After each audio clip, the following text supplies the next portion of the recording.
The hall was never quiet for any of them.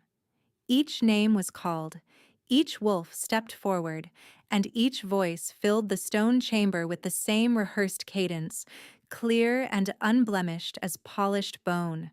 199 pledges delivered in perfect succession, and the hall absorbed them all without flinching. The 200th was different.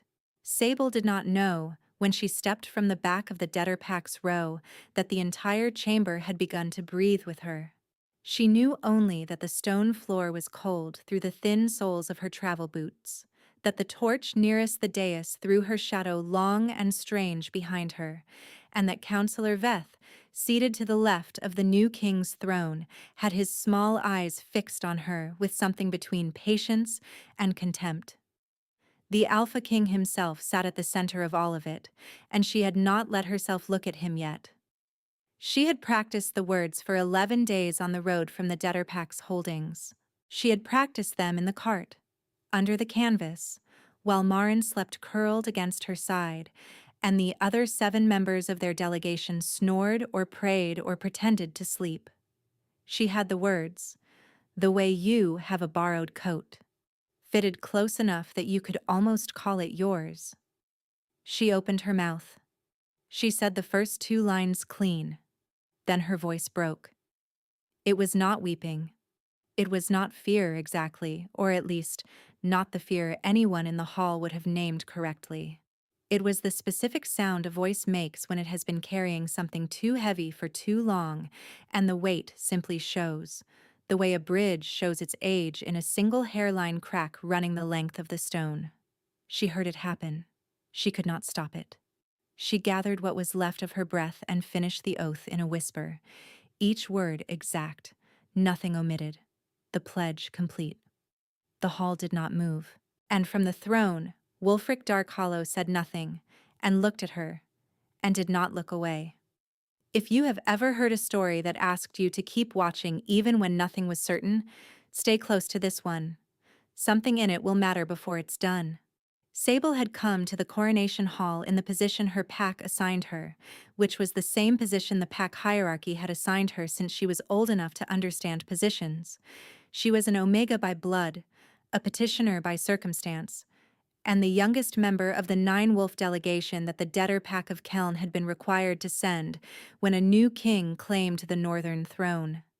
Pledge delegations were assembled by rank, and oath-speaking order followed bloodline standing, which meant the most senior wolves pledged first and the least senior pledged last. She had known for 11 days exactly where she would stand. The debtor pack's circumstances were not mysterious. 3 harvests had failed in succession across the Keln Valley, and the pack's council had borrowed against future production from the crown's grain reserves. The debt had compounded. By the time the new king's coronation summons arrived, the pack owed the throne the kind of figure that required a formal delegation, a witnessed pledge, and the names of 9 wolves listed on the document so the crown had living collateral for the sum. Sable's name was on the document because she was the easiest to put there. She knew this. She had not been angry about it for a long time. Marin had been furious enough for both of them. She was a kitchen wolf, broad-shouldered and scarred across the left side of her jaw from an old accident with a rendering pot, and she had spent the first 4 nights of the road journey in a sustained low-voiced argument with the delegation's senior wolf, a large, cautious man named Torvel, about the ethics of sending the youngest and lowest-ranked member of a debt pack into a strange king's court. Torval's response had been consistent. The crown summons required 9 names, and those 9 names had been chosen according to custom, and that was all there was to say. Marin had said considerably more. Sable had listened and been grateful for it, even as she'd told Marin to sleep. She had learned early that Marin's fury was a form of love, and she had learned not to refuse it. She had also learned not to speak unless the speaking cost something. It was the kind of lesson you absorb in a debtor pack, where words spent poorly add up like interest, where saying the wrong thing in front of the wrong authority could reclassify your name on a ledger. She spoke when precision was required.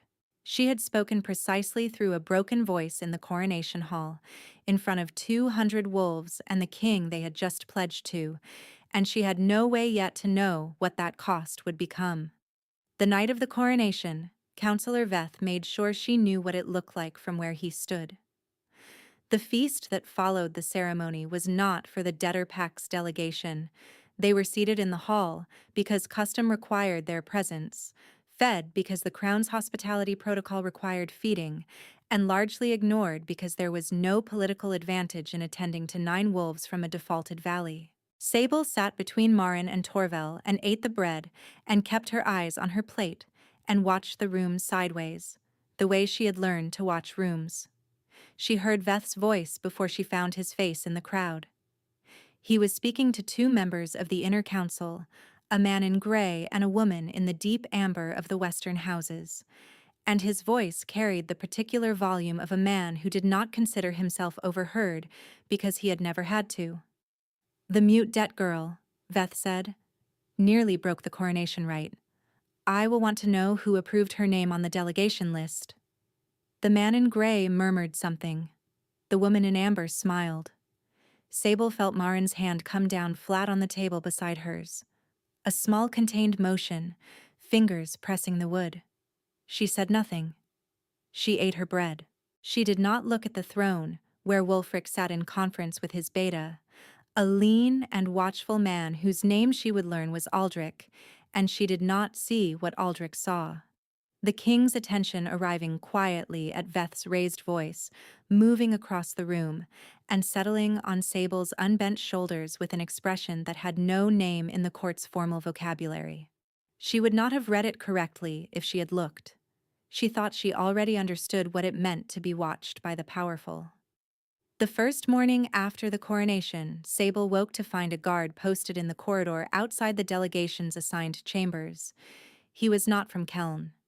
He wore the king's household crest on his shoulder, a wolf's head rendered in silver against black wool, and he was positioned not at the end of the hall, where visiting delegations customarily posted their own watches, but directly across from her door, specifically.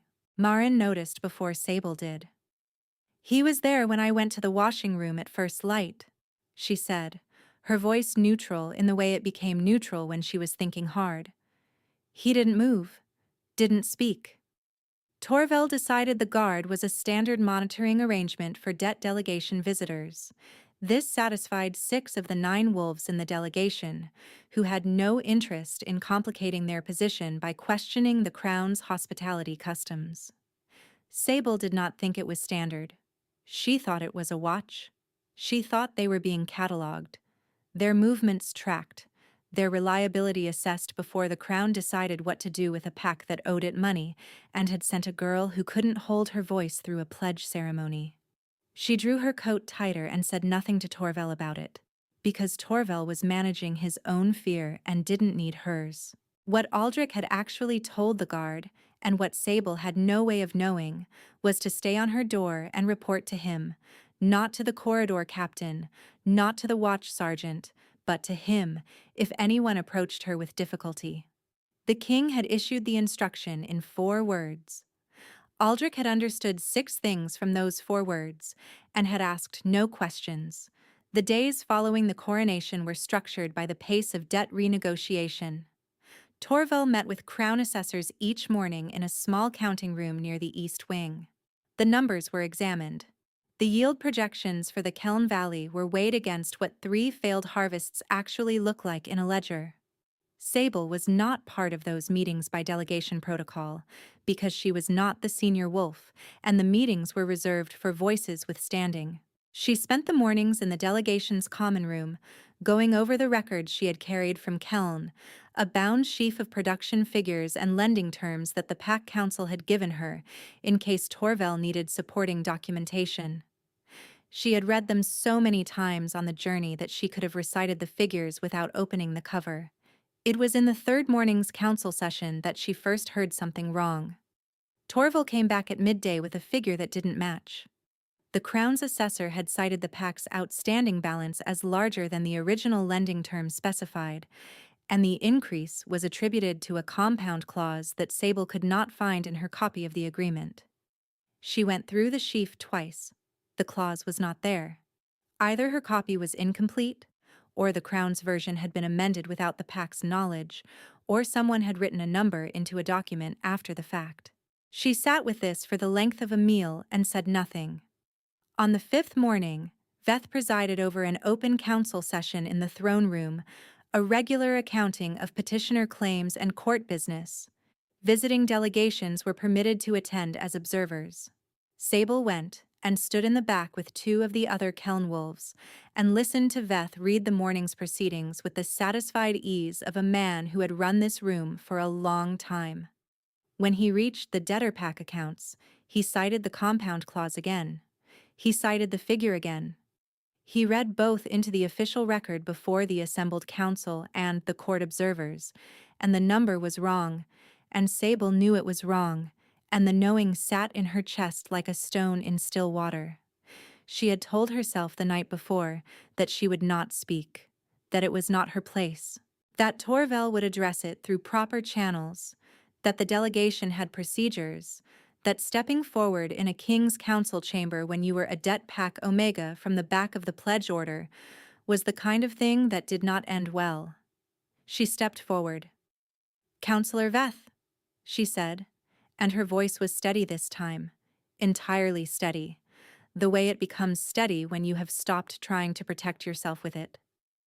"The compound clause you have cited does not appear in the original lending agreement. I have the Pack Council's copy here. The paragraph reference you gave does not correspond to any section in this document." The chamber went the particular still that rooms go when something unexpected enters them. Veth turned from the record. His small eyes moved over her with the assessment of a man recalculating a weight he thought he'd already measured. "The debt girl," he said, and the word sat in the air between them like something thrown. "We'll return to the observer rail." "The discrepancy is in the record," she said. "The council may verify it against any copy of the original agreement held in the Crown's archive." She did not look at the throne. She was looking at Veth. She was aware, the way you are aware of a change in barometric pressure before a storm, that the room's attention had shifted, that it had shifted not only toward her, but toward the throne, and that whoever sat on the throne was watching her with the same specific quality of stillness he had shown during the coronation pledge. The council's archivist was sent for. The original agreement was retrieved. It took the length of an afternoon, and Sable stood through most of it because there was nowhere to sit in the observers section, and she did not intend to leave. The compound clause was not in the archive copy either. Veth said it was a transcription error. The council accepted this temporarily and moved to continue the session. Sable returned to the observer rail. Torval, who had appeared at her shoulder sometime during the waiting, said nothing to her. But his hand touched her arm briefly, and she understood that as the closest thing to gratitude he was built to offer. She did not know, and would not know until much later, that after the session closed and the chambers emptied, Aldrich had stood outside the council room doorway for a long moment before going to find Wulfric, and had said to him, "She carried the Pack's records herself, on her own initiative. She knew the discrepancy before the assessors did." And that Wulfric, after a silence that Aldrich had learned to read over many years, had asked, "Is her name Sable?"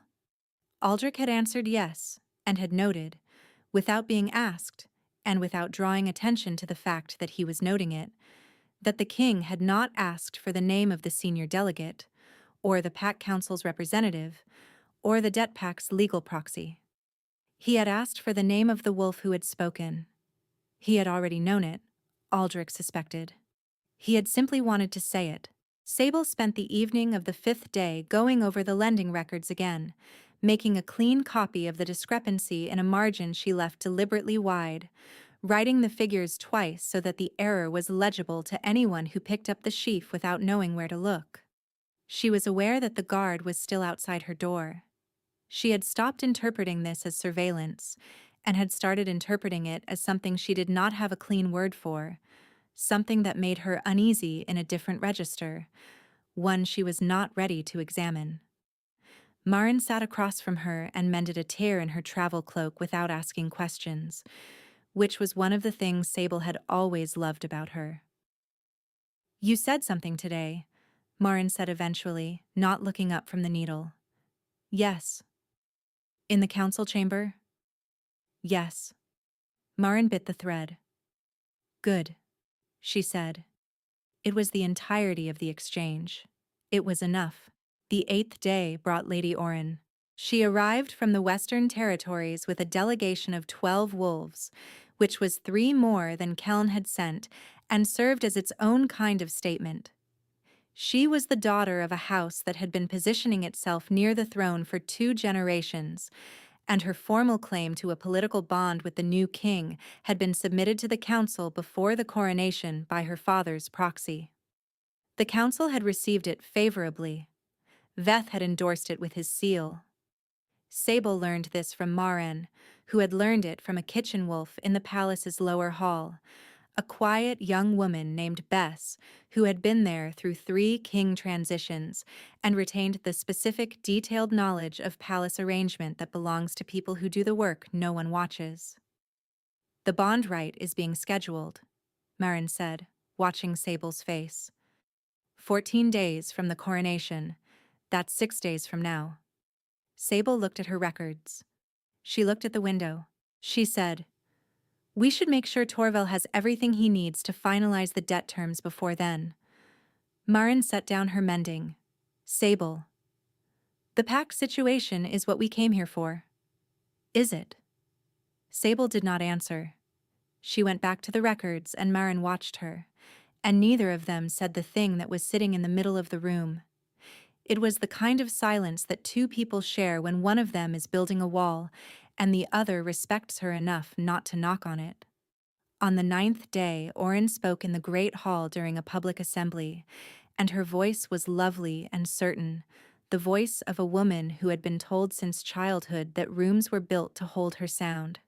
She mentioned the coronation pledge ceremony in passing, with the particular lightness that means something is being used as a compliment to oneself.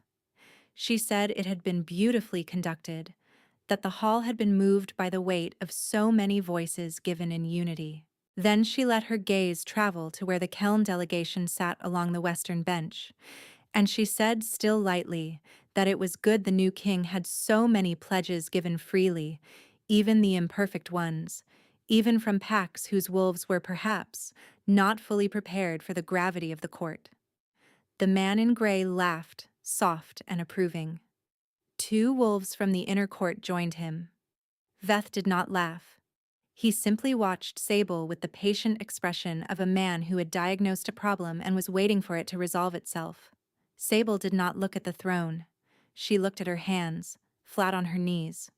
Marin's foot pressed against hers under the bench, a small and solid pressure. She did not know that across the hall, Aldrich had leaned 1 inch closer to the king and had watched the king's jaw tighten by a degree that Aldrich had seen exactly once before, at a tribunal where a council member had spoken falsely under sworn oath, and Wulfric had known it before the words were finished. The degree was not large, it was precise. On the 10th day, Lady Orin encountered Sable in the east corridor outside the map room. Orin's attendants were with her. Sable was alone, carrying her sheaf of records back from a morning meeting with the Crown Assessors, where the false compound clause had been formally noted and set aside pending further review. Orin looked at the worn leather cover of the sheaf. She looked at Sable's travel boots, which had not been replaced since Keln. She said, "I heard you spoke in council. The mute debt girl, with opinions about accounting." She smiled. "Brave. For someone in your position." Sable looked at her. She said, "The accounting was wrong." Orin's smile held. "And what do you suppose that has to do with you?" Sable carried her records past her. She said nothing further because she had already said the only true thing. The 11th day brought the formal announcement of the bonding rite, scheduled for the 14th day, in the Coronation Hall. The council's notice was posted at the hall's main entrance, and the delegation wolves read it in clusters, their voices low. Torval came to find Sable that evening with the careful expression of a man delivering news he had known for longer than he was saying. "We should plan our departure for the 15th, he said. "The debt assessment will be finalized before the rite. We can travel home with the terms in hand." Sable said that was sensible. She asked if the compound clause discrepancy would be fully resolved. Torval said the assessors had assured him it would be corrected in the final document. She looked at her own copy, with its carefully noted margins. She looked at it for a long moment, and then she closed the cover and set it on the table and thought about 11 days on a road through a valley where 3 harvests had failed, and 9 wolves, whose names were on a debt document, and a pack that had sent its most dispensable member to stand last in a king's ceremony and carry home whatever the crown decided to give her. On the 12th day, a notice arrived at the delegation's chamber door. It was written in Veth's hand. It stated that by order of the Coronation Council, the visitor delegation from Keln was restricted from the throne hall grounds for the duration of the bonding preparation period, beginning immediately and ending after the rite's conclusion. The stated reason was that the hall's capacity was engaged by bonding ceremony arrangements, and visiting delegations not formally invited to the rite were to remain in their assigned quarters or the public common areas. Marin read it first and held it out to Sable without a word. Sable read it twice. She set it on the table next to her records. She had known, in a quiet, honest part of herself, that the door was closing. She had simply not known which day it would close on. Now she knew. The 15th suddenly looked very far away, and the 14th looked like the end of something she had not been allowed to fully see the shape of. Torval said they should comply. He said it carefully, with the weight of a man who was thinking about 9 names on a document and a valley that needed the debt resolved. He was not wrong to say it. Sable understood every word of his reasoning and found it sound and felt it pressing against her chest, like the stone of the compound clause, familiar and cold. The 13th day she helped Marin pack. They folded things and set them by the door and did not speak much. Outside in the corridor, the king's guard was still at her door. She had stopped thinking about why. She had run out of interpretations that protected her from the one that remained. That evening, Marin sat down beside her on the narrow stone bench under the window and put her arm around her, the scarred side of her jaw against Sable's temple, and said nothing, and Sable let herself lean. "We did what we came to do," Marin said after a while. "Most of it," Sable said. "The accounting will be corrected." "Yes." Marin was quiet for a moment. Then, "He asked your name." Sable went still. "What?" "Bess told me." "Bess, from the lower kitchen. She has a cousin in the inner hall. The king asked Aldrich your name the evening after you spoke in council. Not Torval's. Not the delegation's senior wolf." Marin paused. "Yours." The room held that between them for a moment, and Sable found that she could not arrange it into something safe. It did not fit into her existing understanding of the past 13 days. It was the wrong shape for what she had believed. She sat with it until the lamp burned low, and she still had no name for the feeling it left in her. The 14th morning arrived with gray light, and the sound of the bonding ceremony preparations in the distant hall. A low processional horn called and answered across the palace grounds, the sound carrying through the stone walls with the ease of sound that belongs to the building's purpose. Sable dressed. She packed the last of her things. She set her sheaf of records at the top of her travel satchel, where it would be easy to hand to Torval if he needed it for the final debt assessment.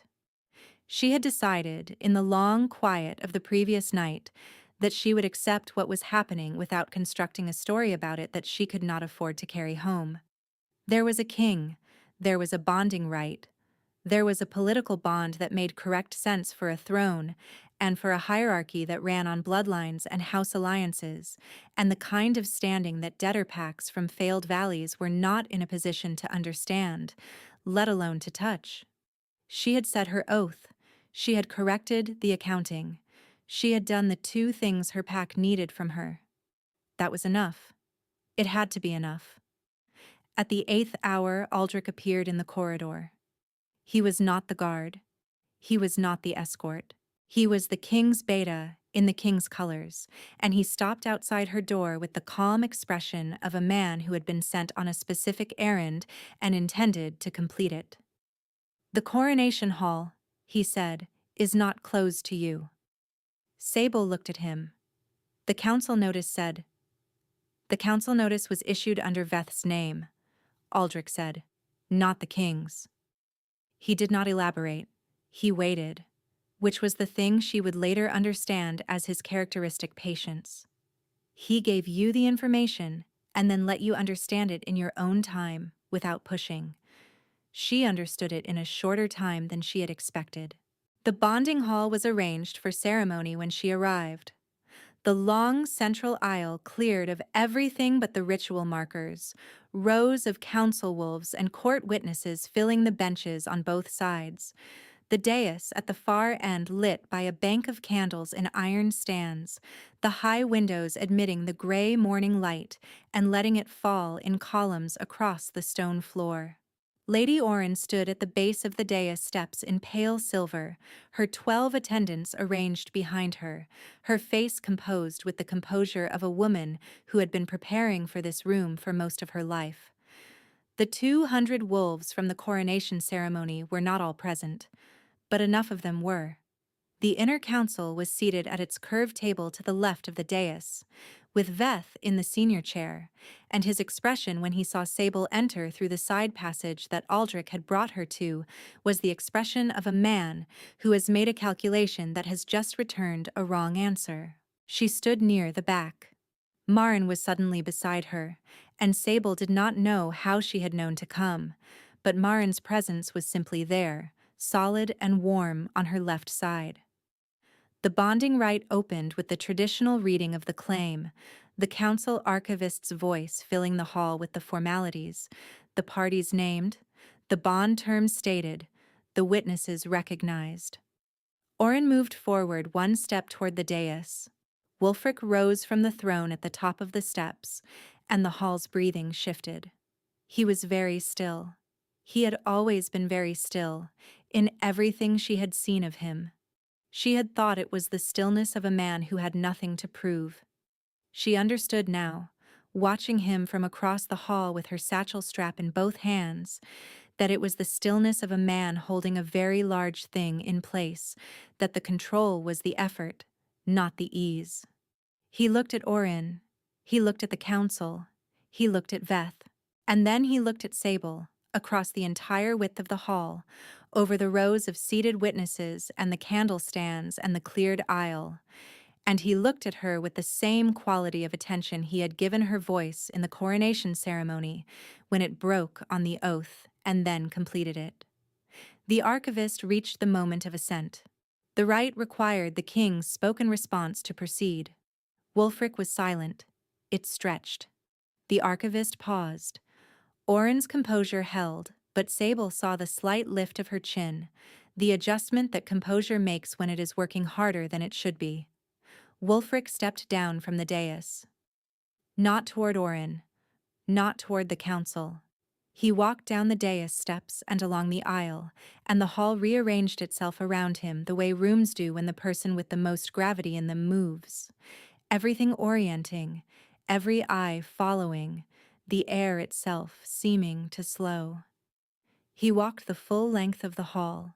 He stopped in front of Sable. She had not moved. She was holding her satchel strap with both hands, and she was looking at him, and her face was open in a way she had not intended. The wall she had been building through 13 days dismantled in the space of a corridor walk. He reached out and took her right hand from the strap. His fingers closed around hers, not tight, not commanding, but settled, the way a hand rests when it intends to stay. She felt the warmth of it travel up her arm. "Sable of Keln," he said. His voice was low. It was not a ceremony voice. It was the voice of a man saying the one true thing after a long time of saying the required things. I remember your oath. She was aware of the hall. She was aware of 200 witnesses, or near to it, of Veth's stillness in the council chair, of Oren's 12 attendants in their gray, of Marin standing 2 feet away, with her hands flat at her sides, and the scarred jaw working. She was aware of all of it, and none of it reached her, because his hand was holding hers, and his voice had said her name like it was a fact he had been certain of for a long time. It was the only oath given at real cost, he said. In a hall of 200 wolves, only one voice showed the weight of what it was promising. She said, barely above a whisper, "It broke." "It finished," he said. "There is a difference." There was the held breath of the hall. There was the candlelight steady in the still air. He turned then, without releasing her hand, to face the full assembly, and his voice carried the length of the room. The council is asked to note that the political bond proceeding is discontinued. Lady Oren is thanked for her house's good faith and released from the claim with full standing. The council is further asked to note that the outstanding debt of the Keln debtor pack is dissolved, effective from this morning's date, with no terms attached and no conditions carried forward. All 9 named members of the delegation are released from the document's claim. Oren's attendants stirred. Oren herself stood very straight, and after a moment she inclined her head with the grace of a woman whose composure was the only possession left to her in this room, and it was genuine, and Sable respected it. Veth rose from the council chair. "The king cannot unilaterally dissolve a debt proceeding without council endorsement," he said, his voice controlled. "I have convened the council's consideration. Councillor Veth." Wulfric's tone was the tone of a man who does not raise his voice because there is no angle of the room where his voice does not reach. The Crown's archive holds 3 copies of the Keln lending agreement. None of them contain the compound clause you cited in the 5th morning's session. The council archivist confirmed this at the time. You are invited to explain the discrepancy to the full council now, or to be silent while the council investigates it without your guidance. The council's archivist set the archive copy on the table. Beside it, the session archivist set the record of the 5th morning's proceedings. 2 of the council members leaned forward. The gap between the cited clause and the document it cited was not subtle. It had never been subtle. It had simply required someone to look. Veth sat down. His face did not change, but it became very still in the way that faces become still when they are working very hard not to become something worse. One of the council members, the woman in amber who had smiled at Veth's joke in the feast hall 9 days ago, said quietly, "The councillor's seat is suspended pending review." She said it as if she were reading something already written. It was over quickly, the way things are over quickly when the ground has already shifted and everyone in the room knows it, and only one person in the room was hoping it wouldn't. Sable was still holding Wulfric's hand. She had not moved. She was aware of Murin, 10 feet away now, with her hand over her mouth and her eyes very bright. She was aware of Torvel at the edge of the observer's bench, watching with the careful expression of a man recalculating everything he thought he understood about what this delegation had come here to do. She looked up at Wulfric. "The debt," she said carefully. "All 9 of them." "All 9, he said. "Including you." She thought about that for a moment. What it meant that he had included her in the debt's dissolution, as though she were on the document the same as the others, as though her name carried the same weight as Torvel's, or any wolf ranked above her in the pledge order. "I was last," she said, "in the pledge order, the 200th. "I know," he said. "I counted." She understood then, the thing that had been the wrong shape for 13 days. She understood what he had been carrying about the Coronation Hall, about the ceremony that had placed 200 voices in sequence and received each one with the same formal, required ceremony, and about what it had meant to him. On the first day of a throne, he had taken at cost to hear one voice among all of them finally show the real weight of the oath being made. She thought about what it cost to rule without that. She thought about what it would cost him now to choose it publicly, with the hierarchy arranged around him in all its formal expectation. She thought, he already paid it. He walked the length of the hall. He had not asked anything of her. He was waiting. He was the most powerful wolf in the room, and he was waiting, with her hand in his, for her to say something or say nothing, and whatever she chose would be the answer. She said, "I would like to finish it." He looked at her steadily. "The oath." "Yes." He led her to the dais. The hall watched. There was no processional, no arrangement of attendants, no signal given to the court musicians. There was simply the two of them walking the length of the cleared aisle, and the witnesses on both sides, and the candlestands casting their steady light, and Marin somewhere behind her, a warm presence she did not need to look back for. At the base of the dais steps she turned to face the hall, and for the first time in 14 days she looked at all of it directly, the full assembly, the council, the inner court, the debtor-pack delegation seated along the western bench, with Torvel upright and watching. She drew a breath. Her voice did not break.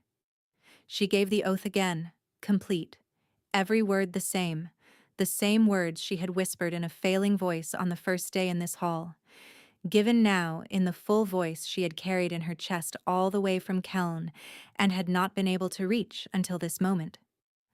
When it was finished, the hall was very quiet. Then, from the western bench, Torval rose, and behind him, one by one, the 8 other wolves of the Keln delegation rose with him. And from the benches beyond them, in the slow, accumulated way that genuine things move through rooms, the court wolves rose. Wulfric stood beside her on the dais steps and did not perform anything. He was simply there, in the particular way that presence is different from performance, and she felt it the way she felt the stone under her feet, as a fact. The months that followed were not without difficulty. Veth's removal from the council seat required a full review of the accounting he had overseen in 3 years of the previous court's tenure, and the review uncovered 4 other debt adjustments made without the borrowing pack's knowledge. The records Sable had carried from Keln were entered into evidence on the 4th day of the inquiry. Her name appeared in the council's official document as the source, not Torvel's, not the pack council's proxy, hers.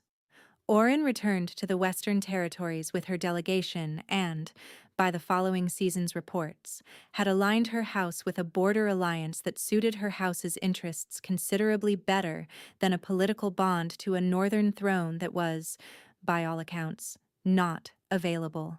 The 9 wolves of the Keln delegation went home with the debt's dissolution recorded on a crown-sealed document, and Torvel's hand steady on the reins for the first time in the journey. Marin did not go home.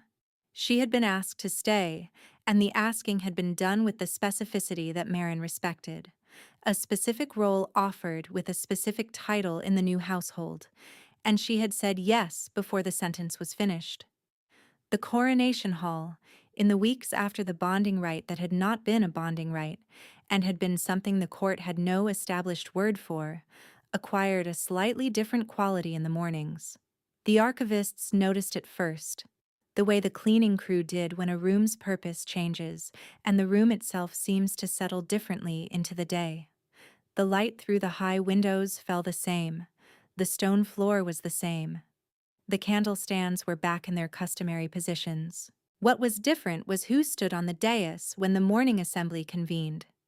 She stood there with her travel coat replaced, with the Keln debtor pack's debt gone from her name, and from the names of 8 wolves who had never asked her to carry it for them, with Marin at the hall's edge, and Aldrich 2 steps behind Wulfric and the council in its curved seats below. The hall that had received her whisper received her standing. She had a single image she returned to. In the quiet of the first morning she stood on the dais without expecting to be challenged. It was the image of the stone floor at the back of the hall, the cold she had felt through the thin soles of her travel boots on the coronation day, and the long shadow the nearest torch had thrown behind her. She had been so certain, in that moment, that the shadow was the truest thing about her standing in that room. She knew now what Wulfric had known from the moment her voice broke and finished. The shadow had been wrong. The voice had always been right.